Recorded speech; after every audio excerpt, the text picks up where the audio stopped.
This presentation on copyright is an excerpt from Module 2 of my Freelance Road Trip course, which empowers freelance creatives with the mindset and mechanics of how to build a sustainable business from their creative work. I'm Alvalin Lundgren.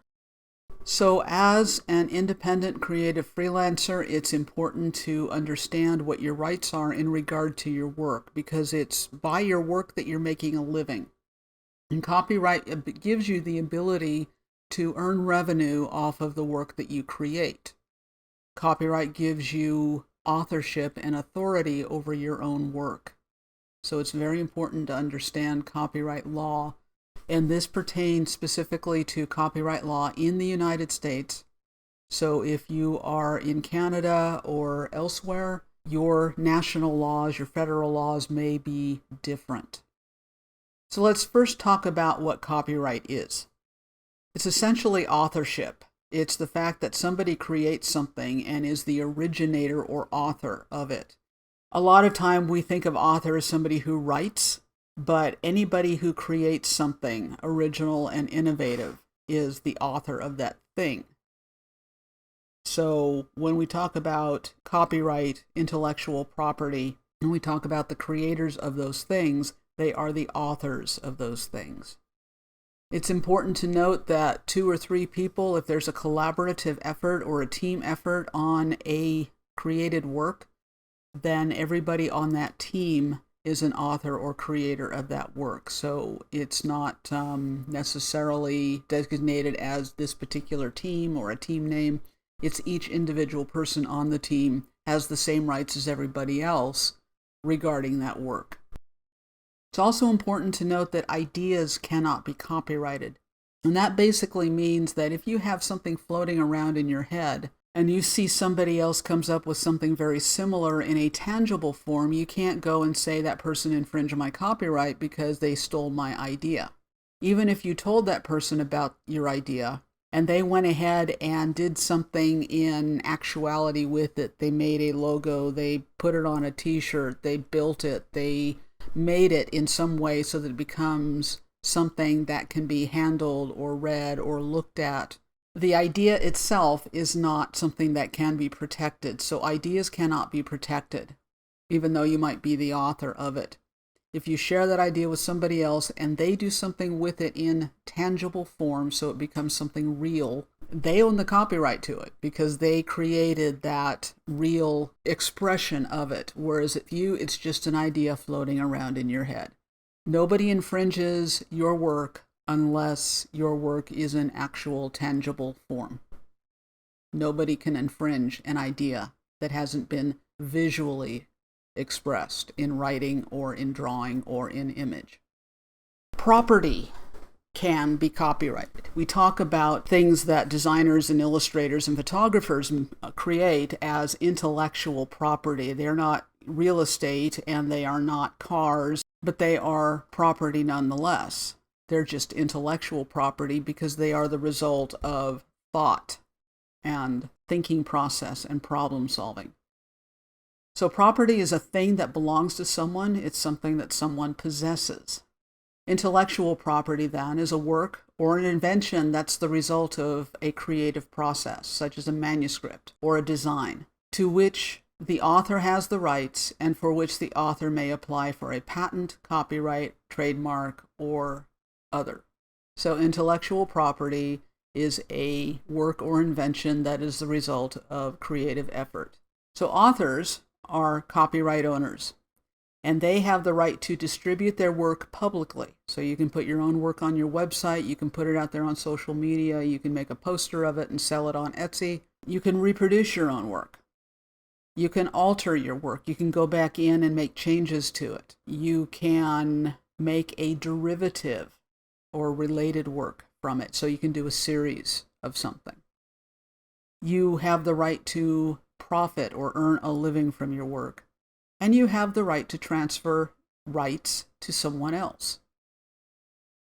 If you don't want to transfer rights to someone else, then you reserve all rights. If you want to make it open source and open for anybody to use for any reason at any point, you have the right to do that, but that's your right and your choice. An independent creative professional makes a living by selling or licensing use of intellectual property. So as an illustrator, as a photographer, as a designer, when you create something, even if it's for a client, it belongs to you. And what the client is paying for, in part, is not just the creation of the work that's going to solve their problem or meet their need. They're paying for the right to use it because they don't automatically own the work that you create for them. That's very important. No client automatically owns the rights to your work unless it's agreed upon in advance in a work for hire or in an all right situation in a contract. So if you make a living by selling and or licensing your intellectual property, your original creative work, you need to understand copyright on a basic level, at least. Because if you don't, you will give away the farm and have nothing to live on. And you don't want to do that because you're in this to make a living. So let's look at what copyright is. It's not one thing, it's a bundle of things. It's a lot of things. There's a lot of options within any one copyright. If you can think of a use for your work, there's a copyright or license issue with it. So copyright is a bundle of rights. It's not one thing. It's a bunch of things. If you can think of a use for your work, there's a copyright to it. So copyright includes the right to reproduce your work in any form you choose. It includes the right to display, distribute, and perform your work in public. It includes the right to create derivative work from your existing work. It's the right to sell or license a specific use for a specified time. This is how photographers and illustrators who sell stock images and designers who sell stock work and templates, this is how they make their living via licensing. Generally speaking, a client should pay more for exclusive rights. So if you are a designer who's creating a logo for a client as part of a branding program for that client, the client needs all rights. You're going to charge more for that because nobody else should be using that logo because you're creating it for them. And because it's exclusive, you can't take it over and put it on Logo Garden and license it for other people to use. So with exclusive rights, you're going to charge more because you can't resell it or reuse it or license it broadly. With non-exclusive use, you transfer rights to multiple people, you charge less. This is how photographers and other creatives who shoot stock make their money. They shoot an image and it might get 5,000 downloads, so they're making revenue off of 5,000 licensing fees. So the cost of the image per license goes down because of the number of people who will use it. This is really important to understand. Copyright is automatic. You don't have to copyright something in order to own the copyright on it. As soon as you bring it into being, and it's a unique and individual creative work, it is yours. You own the rights to it. Unequivocally, by law, you created the work, you have the copyright to it automatically. That means you do not need to register copyright. However, you do need to register your copyright if you are going to pursue an infringement claim. So registration is not required for a copyright claim to be made by the author or creator, but it is required if your work is infringed and you want to pursue it in a court of law. Copyright notice, this is basically it. It's a circle with a C in it, and it's usually followed by the date and your name. And in this case, in this copyright notice, and you can see it not only here, but down here on every slide, is the year date, and this is the year of first distribution. My name, I claim copyright on Freelance Road Trip and all the coursework. You don't own the copyright of it simply because you subscribed to the course. And all rights reserved, meaning I own the whole thing and I'm not giving any of it up. So nobody can use this without my permission. So as I said before, registration is required to enforce copyright via legal means. And you need to register your copyright prior to somebody infringing your work. So if you create something and you're going to distribute it publicly throughout the world on your website, on social media, on YouTube, whatever, and you have a concern that somebody's going to come along and steal it, register it. Actually put in an application and a sample to the United States Copyright Office and register your work. That way, if it is infringed, you can pursue in court. Don't wait to register the copyright after the work's been infringed. Copyright can be owned by more than one person. Discussed this earlier on in this lesson, and that would include collaborative works. So you've got a couple designers working together. You have an author and an illustrator working together on a book. They can both own the copyright for their part of the intellectual property. Copyright registration should include all the authors or creators of the work being registered. So if there's a team of people, every single person should be specifically named and appropriately named. So if they professionally go by Joseph Lewis, you don't want to put Joe Lewis. In the United States, you register copyright with the United States Copyright Office, and that is actually part of the Library of Congress, and it's copyright.gov. Registration is not very expensive, and it doesn't take a lot of time. You create an application, and you can fill in the application online, and you submit that along with a sample of the work, and you pay a registration fee. A few weeks later, you will receive back a certificate of registration, and you want to hold on to those. When you register a copyright, or when you create something, whether it's registered or not, you own it for your lifetime plus 70 years. So anything that I create in 2016 is mine for the rest of my life on Earth. When I leave Earth, it's 70 years beyond that before it falls into public domain. Public domain means that it's available for anyone to use for any reason. It's available for anyone to change for any reason, no permission necessary. When you create something, you can claim copyright and register copyright as an individual or several individuals, as a business, as a corporation, and as an organization. One nice thing also is that multiple works, especially related works, can be registered as a group or a series on a single application, so you're only paying one fee to register the entire series. And the fee is the same. The fee doesn't go up because there's 10 pieces versus one piece. I want to go back to the notification idea. To claim copyright, you do not need to notify anybody. This does not mean you have registered copyright. This means you own and are publicly claiming copyright.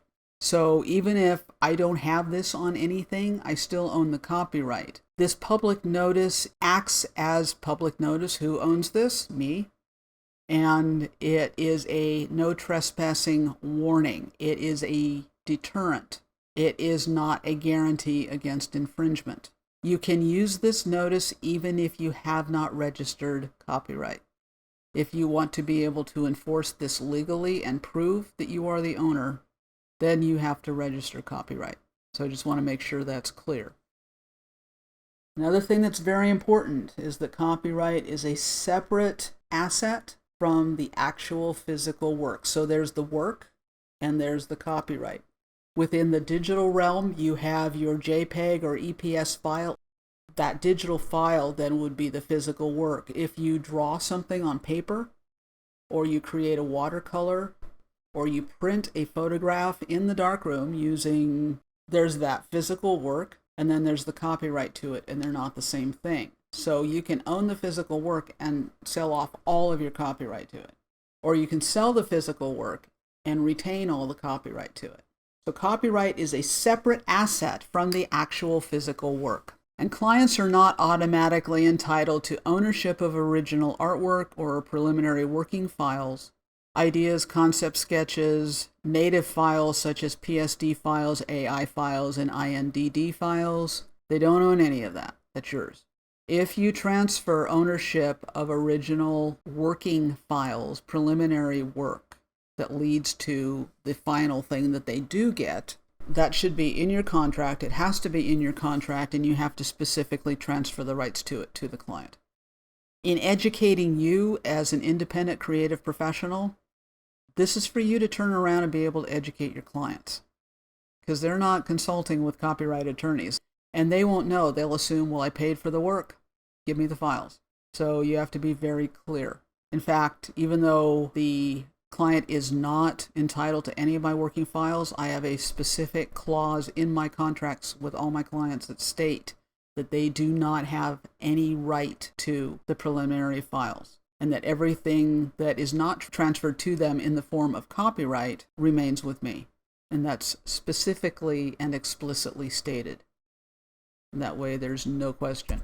And there's only two situations in the United States where copyright belongs to the client, or it does not belong to the creator of the work, is if you are an employee of a legal entity, and that would be a business, organization, or a foundation. If you work for Disney, you do not own the copyright for the work that you create for Disney. Disney owns it, the corporation. And that means you are employed by Disney, and you are the recipient of all the benefits, and you get a W-2, and you receive wages or a salary rather than payments on your invoices.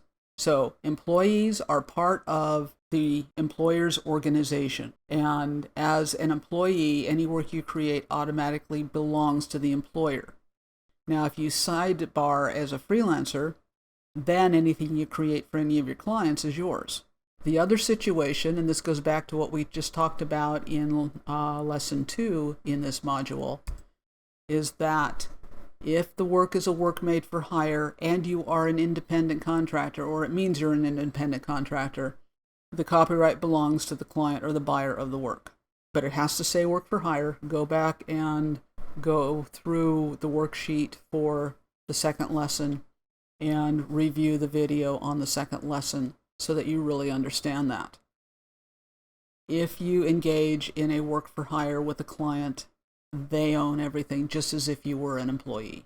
Remember that work for hire has to be stated in writing, and there have to be 3 specific criteria for something to be a proper work for hire. So to summarize, you own the copyright to your work as soon as you bring it into being.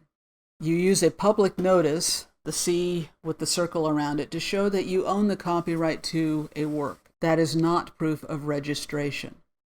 And registration is not necessary for ownership, but it is necessary to legally enforce any copyright claim in a court of law. So there's a few ways you can protect your work to reduce the likelihood of infringement. One way you do that is you put a copyright notice, that legal notice, that circle C with the date, with your name, and all rights reserved. That is public notice. If you don't put public notice, it's more likely that people will think it's public domain. Watermark your images. Put a ghosted image of your logo or a piece of text somewhere on the front face of your image, your digital image. You want to include copyright information in the file metadata for anything that's digital. So those are 3 ways that you can help protect your work. Nothing will entirely guarantee that you will not be infringed. Also include a copyright clause in the terms of your contracts. And this is what I use: rights transfer only upon receipt of payment in full. In other words, if a client hasn't paid, or they've paid late, or they've paid in part, they do not own the copyright, and therefore any use of your work by your client, even if you've given it to them to use, is infringement. And this is something that clients do need to understand. So always include a written copyright clause in the terms of your contracts. Transfer copyright. And this is why you need to put it in a contract. It needs to be in writing. And you can transfer a specific right, several specific rights, all rights, and especially if it's a work made for hire, it's got those 3 criteria, and it has to be in writing. So example for a website design. So you're doing a WordPress website. You're transferring to the client electronic rights as a website for whatever. It's usually 2 years. Electronic rights are about 2 years generally from date of first launch. And with websites, they change all the time. So as soon as you change something, the copyright changes. And if you're using WordPress, if you're using a theme, you are not the author and creator of the theme. You might be the modifier, and by licensing the theme from the creator, you are given the right to modify. But you don't own the copyright to the theme. You own the copyright to the content on your website that you put there after the theme has been added. that you can't put there unless the theme is there, and the theme's not there until the WordPress framework, the software is there. But any plugin, any fonts, anything that you license that comes in the theme kit, the theme package that you purchase, and even WordPress itself, those things do not belong to you. You are licensing them. Here's a written statement transferring rights for a logo. All rights for 10 years from date of first publication or until the logo is redesigned or replaced. Here's for a trade magazine, a one-time use in a printed publication, the name, issue number, and date. When you're licensing rights, again, a written statement is required. So again, you can transfer one right, several rights, or all rights. So basically, you as the copyright owner gives permission to a licensee to use the creative work for a specific purpose, time, and or place. So this refers to fonts, software, stock images, audio files, plugins, templates. Like if you subscribe to Creative Cloud, you're paying a subscription license fee. So you can use the software, but you don't own the software, and you certainly can't go and modify the software. The thing about licensing rights is if you as a creative, if you as a designer purchase or license fonts through Adobe Creative Cloud, or you purchase from, say, Monotype, purchasing the license to those particular font files, you cannot transfer those font files to the client. They will need to license their own copy of the fonts. You should not transfer fonts. You should not just say, okay, here's the font file. Since we are making money off of what we create by transferring the rights, rights can revert back to you as the creator at a specific point or in a specific situation. So rights can revert back after a period of time, on a specific date, or upon a specific event. Okay, public domain was mentioned before. Anything that is in public domain are available to anyone for any purpose. There are absolutely no restrictions on their use. A work that has been copyrighted, in other words, there's been a creator of it who's claimed copyright, registered or not, it becomes public domain automatically 70 years following the creator's death. Within copyright law, there is a fair use clause, which is very often abused. And the claim of fair use has to be for specific reasons. Education's one of them. Fair use is determined by the nature of the use, the impact of the use on the marketplace, and the potential value of the work that's been infringed. So the fair use test involves the purpose and character of the use, the nature of the copyrighted work, the amount and sustainability of the portion taken, and the effect of the use upon the potential market. It's an area where copyright law is generally vague and there's a lot of interpretation of it, but fair use is usually invoked when there is news reporting, teaching, research, scholarship, or parody. Well, hey, thanks for watching. I hope this was helpful and beneficial to you, and it's information you can use for your own creative work. If you want to find out more about Freelance Road Trip and why I created it, and how to shift your freelancing into high gear through a sustainable business, mindset, mission, mechanics, and marketing, head on over to freelanceroadtrip.com. Thanks again, and I'll see you on the road.